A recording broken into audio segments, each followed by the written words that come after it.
Contract वाली बहू। नरेश की माँ अपने बेटे से मिलने दिल्ली आ रही है। इस बात का पता चलते ही नरेश के दिल में हलचल मच जाती है। नरेश अपनी माँ के स्वागत की तैयारी में लग जाता है। साथ ही उसे डर भी सताने लगता है कि उसकी माँ कहीं अपनी पुरानी जिद पर फिर से बैठ ना जाए। हे भगवान, इस बार बचा लो। अगले साल पक्का माँ की जिद पूरी कर दूंगा। तभी दरवाजे की घंटी बजती है। नरेश दरवाज़ा खोलता है तो सामने अपने मकान मालिक को देखकर हैरान हो जाता है, क्योंकि उनके साथ एक सुंदर सी लड़की भी थी। नमस्ते अंकल, कुछ काम था, मुझे बुला लेते। आपने क्यों कष्ट किया? अरे नहीं, इसमें कष्ट कैसा। मैं तो बस तुम्हें रीना से मिलवाने आया था। आज से रीना तुम्हारे साथ इसी फ्लैट में रहेगी। अंकल, कोई लड़का फ्लैटमेट नहीं है? एक अनजान लड़की के साथ रहना मेरे लिए थोड़ा अजीब होगा। देखो नरेश, मैं तुम्हें पहले भी बता चुका हूँ कि इस फ्लैट में तुम्हें किसी ना किसी के साथ एडजस्ट करना ही होगा, या फिर तुम अकेले पूरे फ्लैट का किराया दे दो, मैं किसी को नहीं रखूँगा। नरेश अपने मकान मालिक की बात सुन के रीना के साथ रहने के लिए तैयार हो जाता है, पर अंदर ही अंदर उसे ये बात खाने लगती है कि वो अपनी माँ को क्या जवाब देगा जब उसकी माँ रीना के बारे में उसे पूछेगी। दिन बीतने लगते हैं। नरेश और रीना अच्छे दोस्त भी बन जाते हैं, पर अभी भी नरेश अपनी प्रॉब्लम का सलूशन नहीं ढूंढ पाता। एक दिन नरेश बहुत परेशान सा बैठा होता है। तभी रीना उसे पूछती है, क्या हुआ नरेश, तुम काफ़ी परेशान लग रहे हो, सब ठीक तो है ना? हाँ, सब ठीक है, बस एक छोटी सी प्रॉब्लम है। वो एक्चुअली 2 दिन बाद मेरी माँ मुझसे मिलने आ रही है।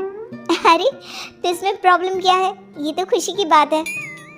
हाँ रीना, बट मेरी माँ एक जिद लेकर बैठ गई है कि मैं शादी कर लूँ, पर मैं अभी इस चीज़ के लिए तैयार नहीं हूँ।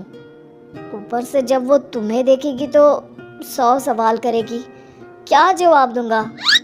अरे, इसमें कोई टेंशन वाली बात नहीं है।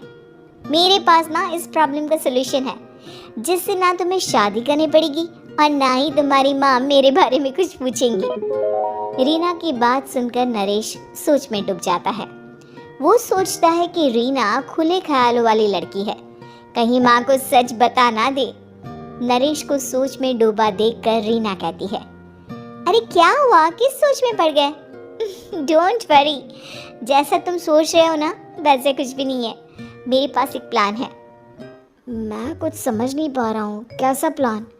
मैं समझाती हूँ।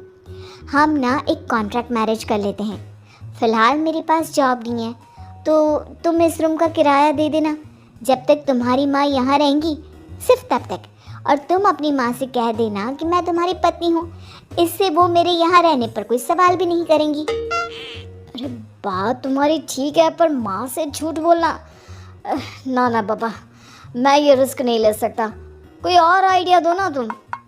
देखो, मंजूर हो तो बोलो, वरना सच बता दो, मुझे कोई प्रॉब्लम नहीं है। रीना की बात सुनकर नरेश सोच में डूब जाता है। बहुत सोचने के बाद जब उसे कोई रास्ता नहीं मिलता तो वो रीना के बताए हुए रास्ते पर चलने के लिए तैयार हो जाता है। वो रीना से बात करता है और अपनी माँ की पसंद और नापसंद के बारे में बताता है। रीना भी नरेश की सभी बातों को ध्यान से सुनती है, ताकि कहीं उससे कोई गलती ना हो जाए। आखिर वो दिन भी आ जाता है जब नरेश की माँ उससे मिलने दिल्ली आ जाती है। नरेश अपनी माँ को फ्लैट पर लेकर जाता है। जैसे ही नरेश की माँ फ्लैट के अंदर जाती है, रीना उसके पैर छू लेती है। ये देखकर नरेश की माँ थोड़ी घबरा जाती है और नरेश से पूछती है, अरे बेटा नरेश, ये कौन है? माँ, ये आपकी बहू रीना है। माफ़ी चाहता हूँ, सब कुछ इतनी जल्दी में हुआ कि आपको बता ही नहीं पाया, इसलिए सोचा कि क्यों ना आपको सरप्राइज़ दिया जाए। अरे बेटा, मैं तो बस तेरा घर बसा हुआ देखना चाहती थी। हाँ, बहुत अरमान थे अपने इकलौते बेटी की शादी को लेकर, लेकिन कोई बात नहीं, शायद किस्मत को यही मंजूर होगा। ये कहते ही नरेश की माँ रीना को गले लगा लेती है। रीना बेटिया, मेरा बेटा ना थोड़ा नादान है, पर तुम काफ़ी समझदार लगती हो और मैं जानती हूँ कि तुम इसका बहुत अच्छे से ध्यान रखोगी। माँ आप चिंता मत कीजिए, मैं सब संभाल लूंगी। नरेश की माँ अपने बहू और बेटे के साथ खुशी खुशी रहने लगती है। दिन बीतने लगते हैं। नरेश की माँ और रीना का रिश्ता बहुत मजबूत होता चला जाता है। वो दोनों सारा दिन एक साथ रहती और खूब बातें करती। इधर साथ रहते रहते नरेश और रीना भी एक दूसरे से प्यार करने लगते हैं। दोनों को इस बात का एहसास हो जाता है, फिर भी वो इस बात को छुपा कर ही रखते हैं। एक दिन नरेश की माँ और रीना शादी के बारे में बात करने लगते हैं। रीना बिटिया, ये तो नरेश ने मुझे बिना बताए शादी कर ली, वरना मैं तो अपनी इकलौती बेटी की शादी इतनी धूमधाम से करती कि सारी दुनिया देखती रह जाती। अच्छा माँ, आप ऐसा भी क्या करती नरेश और मेरी शादी में जो दुनिया देखती रह जाती? अरे बिटिया, एक माँ के अरमान तुम अभी नहीं समझोगी। मैं तो अपनी बहू को एक रानी की तरह लेकर आती और शादी भी बिल्कुल शाही अंदाज में करती, पर मेरे तो सारे अरमान ऐसे ही रह गए। खैर, मुझे तो अपने बेटे और बहू की खुशी चाहिए बस। ये कहते हुए नरेश की माँ की आंखों में आंसू आ जाते हैं। रीना भी ये सुनकर ख्यालों में खो जाती है, क्योंकि वो भी मन ही मन खुद को नरेश की पत्नी और उसकी माँ की बहू मानने लगी थी।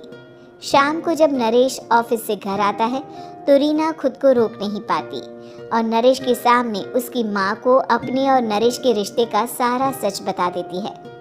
रीना की बात सुनकर नरेश की माँ दोनों से बहुत नाराज़ हो जाती है और घर वापस जाने की बात करने लगती है।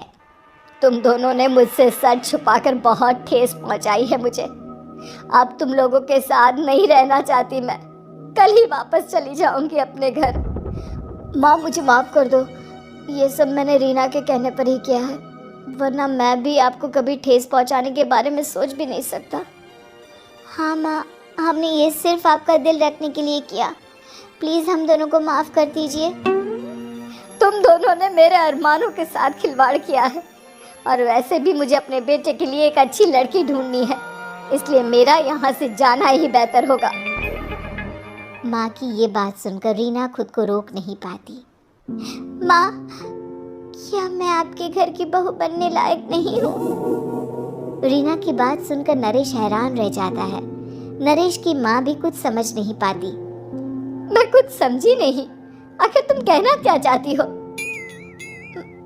माँ, मैं वो नरेश से बहुत प्यार करती हूँ और साथ ही साथ मैं आपको भी अपनी माँ मान बैठी हूँ। आज जब आपकी बातें सुनी तो खुद को रोक नहीं पाई, इसलिए सारा सच आपको बता दिया। रीना की बात सुनकर नरेश की माँ की आंखों में आंसू आ जाते हैं और वो अपने बेटे नरेश और रीना को गले लगा लेती है। मेरे घर की बहू तो सिर्फ रीना बिटिया ही बनेगी। मैं आज ही तुम दोनों की शादी की तारीख निकलवा दूंगी, बस एक बार तुम्हारे घर वाले मान जाए। उसी दिन रीना के माता पिता भी उनके फ्लैट पर आ जाते हैं। दोनों परिवार आपस में बैठकर बातें करते हैं और शादी के लिए राजी हो जाते हैं। रीना भी कॉन्ट्रैक्ट फाड़ देती है और कहती है, सही मायने में मैं अब बहू बनूंगी। अब तक तो सिर्फ